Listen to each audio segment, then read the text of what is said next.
Whitepage International is a global consulting firm with a diverse portfolio spanning across brand consulting, research and PR, brand strategy, digital brand management, brand publications, brand shows, conferences and events.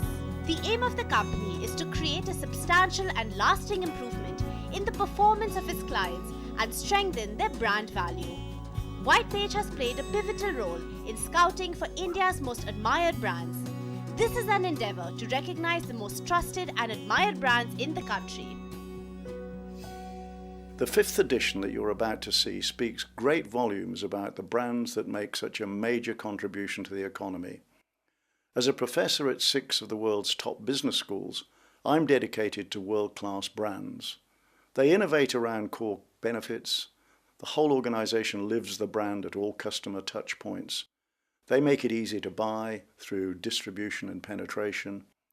They make the brand famous and distinctive through relevant communications.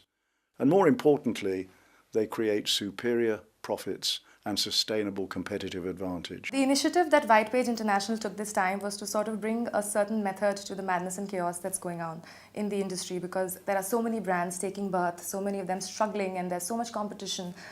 So of course, after a great deal of detailed discussions with our non-executive chairman, Malcolm McDonald, and of course the honchos of the entire advertising and branding community, Sunil Lulla, Ashish Bhasin, Kavita Lakhani, Manoj Matthew Abraham, all these people got together, and when we started talking to them, we just felt it is imperative to be able to come up with a list of brands so as to give them the opportunity to actually have a moment in sun, to sort of acknowledge and encourage them, appreciate them, recognize them for all the good work that they've done, not only for the consumers, but also for the custodians of the entire industry. So that is what we did this time.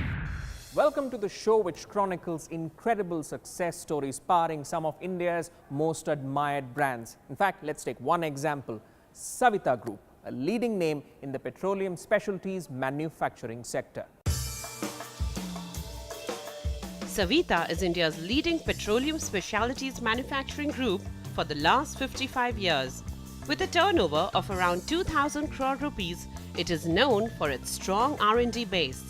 Since its inception in 1961, Savita has always set a high standard and has established itself as a leader in the specialties lubricants business.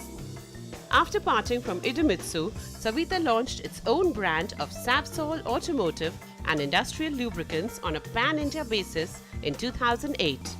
Within a short span of 7 years, the brand flourished and succeeded in securing a leadership position in the 40 lubricant oil segment and industrial quenching oil. All this could only be achieved through a strong and robust lubricant distribution network and a strong customer base. Apart from the SAVSOL branded automotive and industrial product range, Savita has vast experience in OEM genuine oils through its partnership with several leading OEMs. Being a major player in the transformer oils market, Savita is also a leading exporter of transformer oils and petroleum products with exports to 75 countries worldwide. Under the able leadership of Gautam Mehra, Chairman and Managing Director Savita, the group has scaled new heights and entered several new business segments. 55 years, that's quite a long time. The Savita Group has emerged as a leading petroleum specialties manufacturing group. Take us through the highlights of the journey of the rise of Savita. The journey of Savita began in 1961, when my late father, Shri N.K. Mehra, founded the company. He started with trading of solvents and chemicals, and then in 1961 he founded Savita. The initial business of Savita was in trading, and he had identified white oils, which he used to import from the US and trade in India. In 1965, he started recognizing that there was a need for an indigenous manufacture of white oils. So in 1967, we started constructing, at that time, the first plant for making white oils in India. White oil was our first product. It was also the first time the Indian company was making white oil, so we basically pioneered it for the Indian market. Subsequent to that, we moved to petroleum jellies, which was also made in India by us for the first time. Thereafter, we moved to transformer oils, and then the journey has been A long one, like you said, 55 years. We've pioneered and introduced a number of products for the Indian market. 94 was a watershed year for us. We had two important milestones. A, we went public in 1994, and so the company was listed on the Indian stock exchanges. And B, we entered into the lubricating oil segment. Thereafter, we again continued our journey of launching new products. We introduced waxes in 2002. And in 2008, another watershed moment was when we launched our own brand of lubricants called the SAVSOL brand. All right. And we haven't looked back since then. Now let's talk about SAVSOL. Since its launch in 2008, it's been growing leaps and bounds. What would you attribute as the reasons for its success? We had been in lubricating oil since 94. Well, that was with the Japanese tie-up, and we're basically catering to the Japanese OEs. In 2007, we started debating whether we should launch our own range of lubricants, our own brand. We were cautioned against it. We were told very clearly that this is a place dominated by global majors. You know, the who's who of the oil industry was here, very powerful brands, and they had dominant market positions. So we were told an Indian brand won't make it. We didn't find merit in those arguments, so we went ahead and we launched it. The product hit the shelves in 2008. In our first year of launch itself, we crossed 10,000 KL in sales in the SAVSOL brand, which to my mind, no other brand, even the global OEs have never done 10,000 KL in their first year of launch.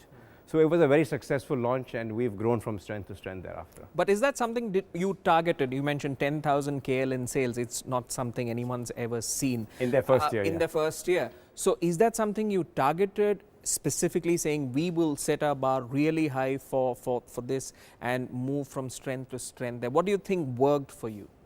Yeah, so there were three factors that worked for us, Gautam. A, we had been in 2008, we had been in existence for 45 years. So Savita was known in the oil industry and in the oil trade. So there was credibility already existing. B, we had a very strong and robust network of dealers and distributors in place already, which was a strong asset for us. And C, to my mind, the most important reason was in 2008, we were probably the largest importers of Group 2 base oils in the country.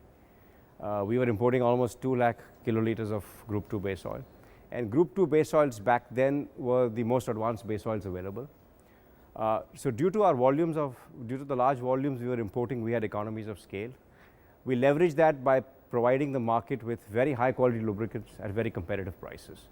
And that's been basically the edge we've got, and that was one of the most important factors for our success. And what's your vision for the Savita Group brand and of course for SAVSOL in the next 10 to 20 years? Well, for the entire group, obviously our aim is we want to grow to $1 billion in terms of top line. That's our vision. We will continue to grow the SAVSOL brand is a fairly small market share today within the Indian space. We think we have a lot of headroom to grow. We will continue to grow that brand. Once we find we've achieved a decent market share in India, we will then obviously look at taking the brand global.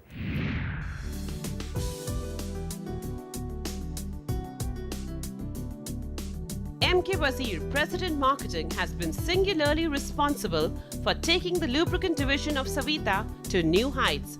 He has pioneered the introduction of fully synthetic oils under the SAVSOL brand. SAVSOL, a fabulous launch. What was the vision behind the success of that launch? Using this top-down approach, Savita developed a great equity in the retail market because we were the biggest suppliers of OE branded. So we must be good in quality. We had a great cost advantage because we are big buyers of high-end raw materials like base oils and all. So we had pricing advantage, we had an offer there, we had a proposition there, and we had equity on quality, and supply had become dependable supply and a great channel to work with. And we could set a target for us, as you would have known, we sent over 10,000 kilo branded business in first year, and we success first year itself we achieved it, and it worked because the equity was already there in the channel, everything was in place. And SAVSOL automotive brand became a success. Mr. Wazir, how did you position SAVSOL as a leader in the 40 segment? We adapted a strategy where we got kind of, bang from the buck. where we focused more on the media plan by getting smaller tags, while as commercials were less. I am fairly confident, I'm very confident, this was out of the box, and if many other small, whether it's lube category or any other category, this strategy worked for us. I don't see why it will not work for others. It's time for a short break, but coming up on the other side, more incredible tales behind some of India's most admired brands. Stay tuned.